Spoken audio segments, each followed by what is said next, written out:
Welcome to Couve.com. I'm your host, David Medor, and today what we have is a story that should not be happening. We have a $120,000 obstacle to a local organization that wants to hire teachers, create jobs, and use their existing building. Right. Our host today, or our guest today, Rosemary Warner. Rosemary, you're trying to just simply use your existing building, which is a church and a daycare now, Right. with existing classrooms, for a Monday through Friday, the way you're using it already on Sundays. Correct. And you went down to the county and said, okay, what do we need to do to make this happen? Yes. And you got, you came back with something that was kind of an obstacle for you. We do have an obstacle now. It's a financial obstacle. And your congregation that's trying to make this all happen Yes. is like, what, 100 people? Yes, barely. We're just a Okay. little congregation. And supported by contributions. You're Absolutely. serving the community. You've been Yes. around since 1958. The church was built in 1958. Okay, and it's been upgraded since then. Yes, we had the original building was built in 1958, and then a sanctuary was built later in the 70s, and then the new wing of classrooms, we call it new, but it was in 97 was when that was built. So basically what we have here is just simply a existing building and an existing. I mean, you have church on Sunday, you have Yes. classrooms and teachers involved Yes. in that. And you've already paid traffic impact fees back Yes. when you upgraded the thing, your building, your site in 1997. Yes. So everything's current as far as you know. You don't, Yes, we get fire inspections, health inspections all the time. We're all current with all of that. Okay. So the permission, in order for you to be able to actually use that building, the existing building, to hire teachers, to have to create a kindergarten class in grade 1, 2, and 3, the county came back to you and said, well, we have a $17,500 traffic impact. Let me look it up here. I have my glasses here.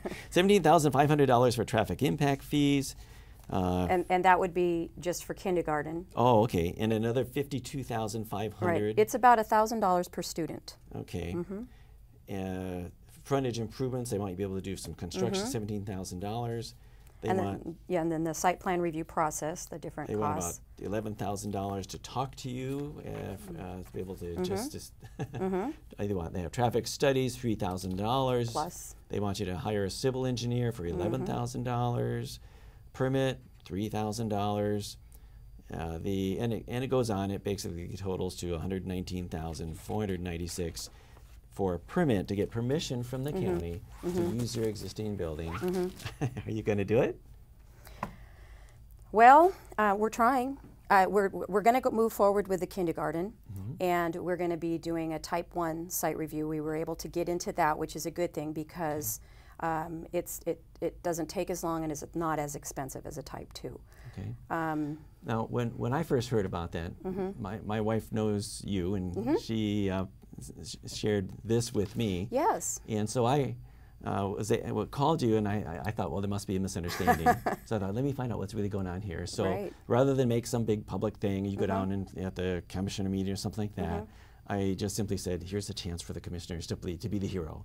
So I gave you the 3 cell phone numbers for the 3 commissioners. Go behind the scenes, talk to each one individually to see if they could solve your problem. Yes. And so you've been in contact with them. You've done that.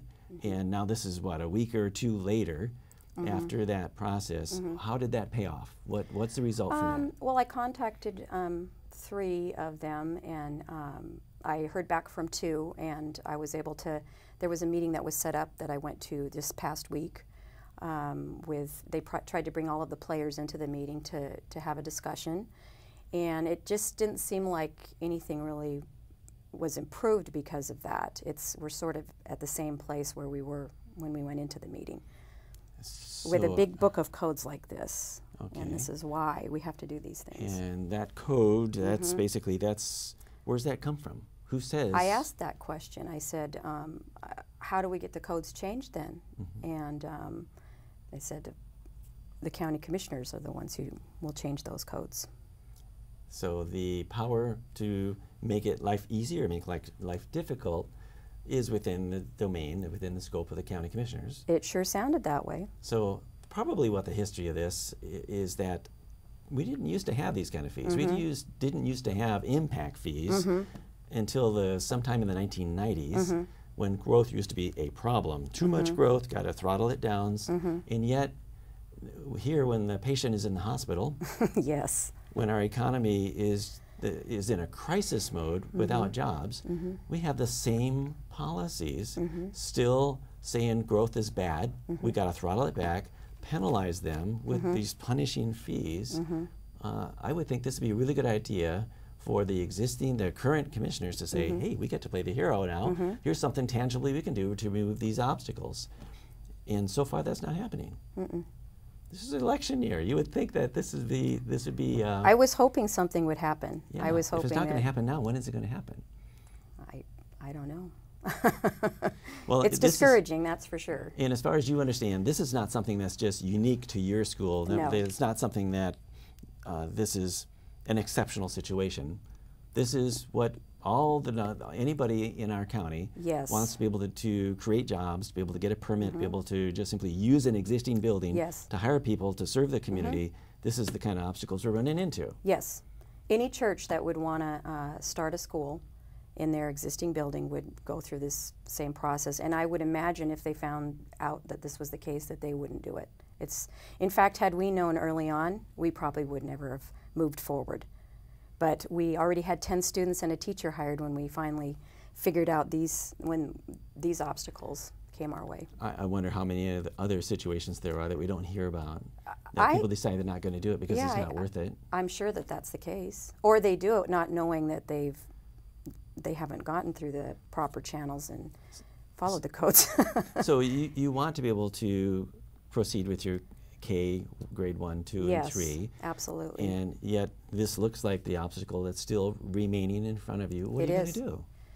Well, we've been brainstorming about that, and you know, I'm already looking into writing grants to see if we can get some outside help and maybe seek some donors to help us out. We still feel that it's a worthwhile cause and it's necessary in our community. When we have a public school right across the street, and the half-day kindergarten class last year had 28 students in it, 28 with one teacher.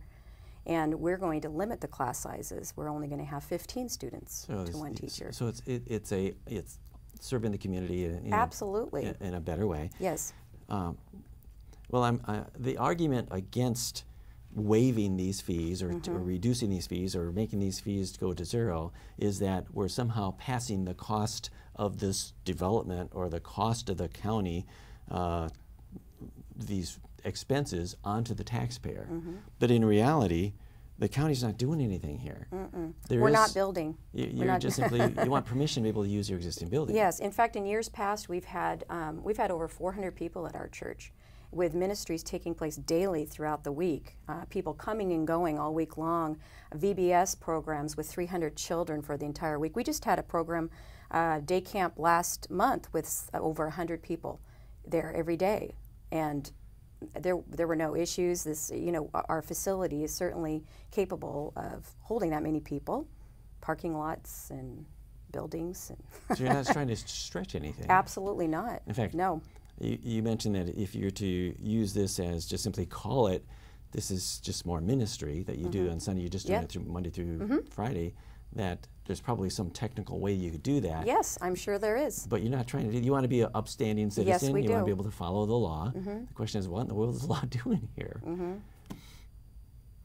So you're going to move forward with kindergarten and not yes, plan to do the grade 1 through 3 at this point? We still have the plan to go to try. To we really hope, and I'm still hoping that maybe something can change with these codes. I'm still hoping that some folks down there can get together and look at these things and say, we need to change this. I don't know how long that will take. In the meantime, we're going to be looking for grants and donors and creative ways, to pay the county, which is unfortunate because we'd rather use that money, which we'd still be looking for, to build a new building. We have a plan to even have tangible. Yeah, and we have a plan for a multi-purpose room and another wing of classrooms so that we could eventually go through 5th grade.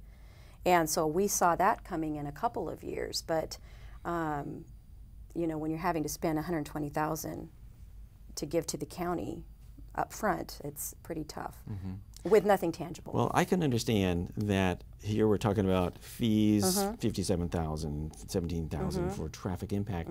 The idea there is that we have these roads that people are going to have to use. And so if you don't build new roads when you get new road users, then the taxpayers are going to be stuck with the fees of having to create new roads. Well, in reality, we have built a lot of infrastructure since the 1990s, the 2000s. We have built lots of roads, a lot of infrastructure. It's very healthy, and our economy was booming in the past, and it's shrunk. Yes. And so we have a lot fewer users of those roads now. So we're not having to build, roads aren't at capacity because of the extreme growth we've had. We've been we've shrunk. And so if there ever was a time, at least now, not to burden those that want to bring jobs and to re-stimulate our economy, to open the floodgates for local private jobs, this is that time. If you're ever going to waive fees, this is that time. Now the commissioners have done recently something which is a step in the right direction. It's kind of anemic though, and that is that if you promise that you're going to or commit to create 10 new jobs and keep those full-time jobs for at least 2 years, then they'll waive some of these fees, some or all of them. I'm not sure what the details are. But that's not normally how businesses start up or things expand or churches start schools. They start out with fewer than 10. And every job counts. In this case, I assume you'd like to be able to have a teacher for each one of these classrooms. Absolutely. Eventually a secretary. Yeah, some administration staff. Right. Those are jobs. Those are jobs. Those are good things. Yes. So we ought to encourage those. We shouldn't stand in front of those things. Remove the obstacles to free enterprise. Let the community do what the community's doing best, and get out of the way. Get the government out of the way. Well, you're telling the story. What can people do? How can we as a community rally behind moving in the right direction? Maybe talk to some politicians or talk to your county commissioners and ask them to please change the code so that we can have businesses in the area, especially in Clark County here, where there's empty buildings all over the place. And I'm imagining now, I never even understood all of these things till I got involved in it. I imagine that's why there are a lot of empty buildings. Because it costs money to start using them. That's what I'm thinking. Yeah. So I would think that we could certainly speak up, certainly write letters to the editor. Yes. This is an election year. People can choose which path they want to take. You want to keep doing more of the same here, or you want to be able to change direction. Seems like this is a good time to change direction. I think so. People think, well, there's not a whole lot you can do. It's a national level, it's a state level. You know, there's laws that kind of prevent us from moving in the right direction. But in reality, this is all county stuff. Yes. This is us. And if we wanted to waive those, in fact, I talked with Bill Barron, the county administrator, about this. In fact, he brought it up. So apparently you've got the county's attention. That's really good. So hopefully they'll serve you better. And maybe if people know about this story, they'll call and say, can't you guys do something? That would sure be nice. Yeah, this is a time for them to play the hero. Yes. We got weekly meetings that they can address this and say, you know, this looks like we ought to take some proactive steps here to remove the obstacles. Anyway, Bill Barron is he implements whatever the commissioners indicate. And what he said to me is that there's nothing in the state law or any other requirement that requires the county to charge any of these fees. The county is not required to charge traffic impact fees. That's totally up to us. So it's just us. So hopefully we'll solve that problem. Did you want to share anything else about this? It's just a passion that we have. We've been helping with a public school across the street for 2 years. We have folks from our congregation that go over there and help in the classroom. Great. We've given financially to them, and part of our goal and our desire is, as we build this school, that we can continue to give to that public school. We would love to have after-school programs for children who need help to come over, and even arts classes, and we plan on having technology in the classroom. We could use that with our neighborhood children as well. So our desire is not just to have this school for us, it's to give back to the community. You're not trying to necessarily make this a self-serving thing. No. Your reason for doing this whole thing is to serve others. It is. It's a ministry of our church is what it is. Yeah, absolutely. Which is your giving, and your history is giving. Yes. That should be encouraged. I think so. I think you're doing great. I hope that this will end up being a success story. That we can actually find out where we're at here, solve the problem, move us forward, and that this the school can continue, and other schools, whatever the venture is. Yes. That whatever every job, every opportunity, especially when people are trying to serve people at no cost to the county. Right. This is that somehow we'll find a way to do that. Anything else? Well, we still have 4 spaces left in our classroom, so if anybody has a kindergarten child that they'd like to come to a wonderful Christian school, it's going to be a wonderful program. Okay, so you are moving forward with the kindergarten. Yeah, well, we have to call it 5- and 6-year-olds with the community, though. So the terminology, at least when it comes to applications, is that you cannot call it you can't call it kindergarten. Or it moves us into Site 2. Okay. I've learned that. So you have to be careful about the terminology when it comes to addressing the authorities on this, but I assume you're going to advertise this as a kindergarten in plain We have English. already, because most parents wouldn't sign their child up for a 5- and 6-year-old class because they wouldn't understand that it's really a kindergarten with curriculum and True. Yes. Okay, so basically it looks like the name of the school is Sunshine with a S-O-N, Sunshine Christian Kindergarten. And you are setting things up. You're already accepting applications for students to come. Yes. For September or August? We already have 10 students in the class, a teacher, and we have room for 4 more. Okay. So if people want to find out more, they can. How do they do that? Well, they can call the school, and I don't remember what the phone number is because it's new. Oh, that's not the new phone number. But well, you have a website? And actually, it's our daycare's website. It's sunshinedaycarevancouver.com.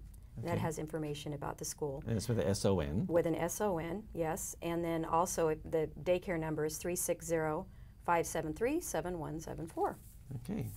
And one more time in case people didn't catch that. Yes. What's that phone number again? 573-7174.